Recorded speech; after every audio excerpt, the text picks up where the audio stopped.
Olá, seja muito bem-vindo a mais um programa Essência. É muito bom ter você aqui conosco após um culto, após um sermão que com certeza foi muito bom para mim e para você. Caso você ainda não o tenha assistido, o link da transmissão está aqui na descrição desse vídeo. E estamos muito felizes em receber o pastor Eliezer Ramos, que é presidente da Associação Central Paranaense aqui conosco, e estamos muito felizes por ter você aqui, pastor. Seja muito bem-vindo. Obrigado, Jorge. É um prazer para mim estar aqui na Essência. Obrigada. Estamos aqui também com a Júlia, que é filha também do pastor, e com a Emily, que é membro aqui da nossa igreja. E estamos muito felizes em começar mais um programa. Podemos começar, pastor? Sim, então prontos. Ok.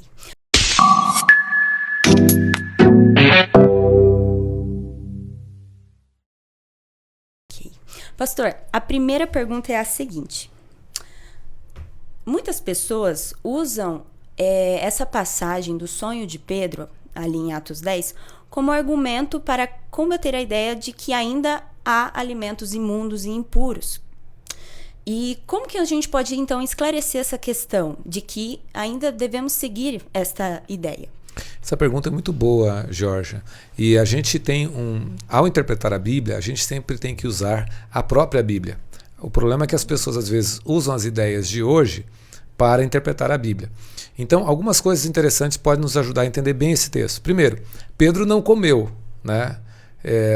A visão foi apresentada 3 vezes para ele, e quando ele recebe os mensageiros de Cornélio, ele entende que Deus estava falando das pessoas, que ninguém deveria ser considerado impuro, imundo, as pessoas. Ele mesmo entendeu isso, ele explica isso no capítulo 11 para a igreja, que Deus revela isso. Então, ele não relacionou a visão à alimentação.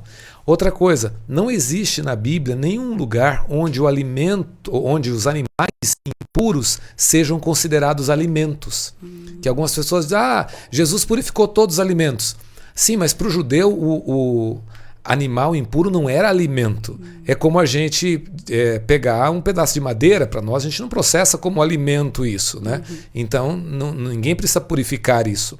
E para o judeu também isso não era considerado alimento. Então quando a gente olha para a Bíblia, dentro dela não resta dúvida de que a visão estava completamente relacionada à pregação do Evangelho e ao fato de Deus considerar todas as pessoas iguais. Certo, obrigada, pastor. Júlia, qual a sua pergunta? Bom, a minha pergunta é, após a conversa de Pedro com Cornélio, qual que foram os impactos para a sociedade e para Pedro, na vida de Pedro? Na verdade, o cristianismo ele virou a sociedade de cabeça para baixo, né?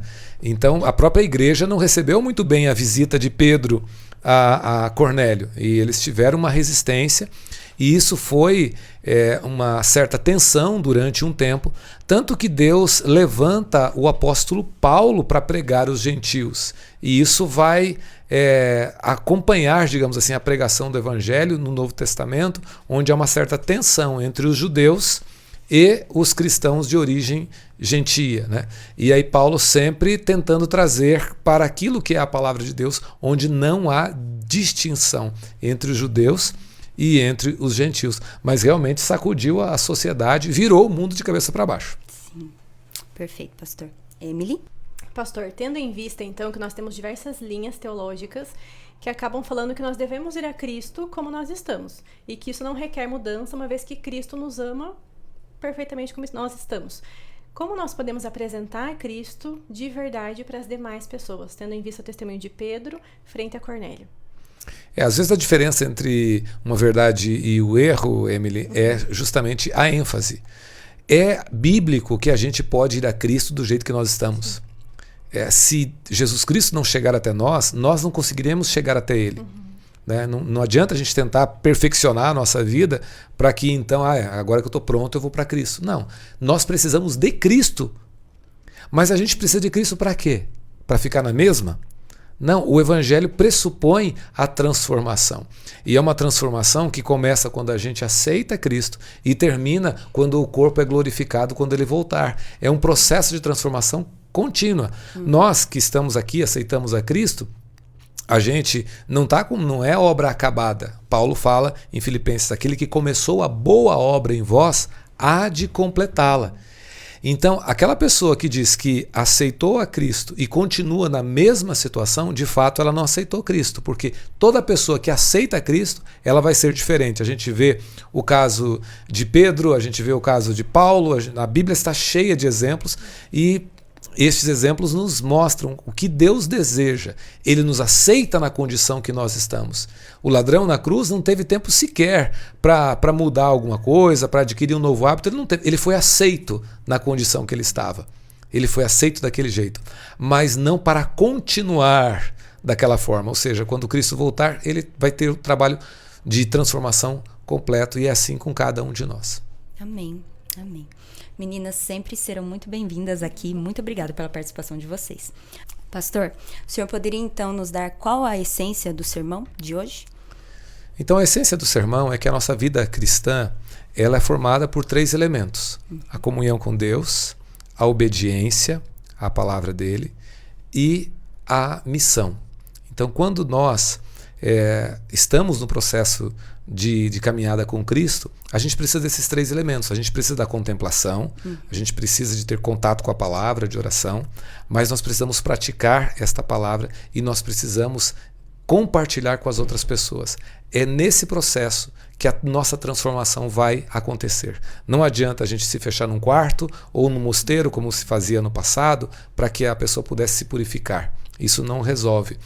Não adianta também a gente dizer que a obediência não é importante. Ela é, sim, importante. Sim. Mas o que completa o processo é quando nós nos envolvemos na missão que ele nos confiou, que Jesus Cristo nos confiou, compartilhando o Evangelho. É isso que nos leva a um conhecimento mais profundo de Jesus e a uma transformação verdadeira. Foi isso que transformou a vida de Cornélio e a vida de Pedro. E é o que eu espero que aconteça com a vida de cada uma das pessoas que estão ouvindo a essência ou que ouviram o sermão hoje de manhã. Amém. Que assim seja. O senhor pode encerrar para nós com uma oração? Sim. Senhor nosso Deus, nós queremos te agradecer pela tua palavra, agradecer pelo teu Filho Jesus Cristo, por ele ter nos alcançado.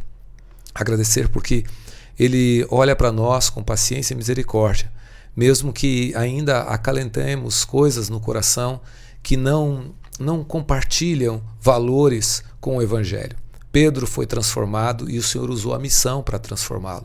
E nós queremos também ser transformados por Ti e assim termos uma experiência profunda, uma experiência com o Teu Filho Jesus Cristo, uma experiência de crescimento, uma experiência de transformação. Abençoa, Senhor, cada pessoa que está ouvindo a essência, que todos possam ter uma experiência mais profunda contigo. Oramos em nome de Jesus. Amém. Amém.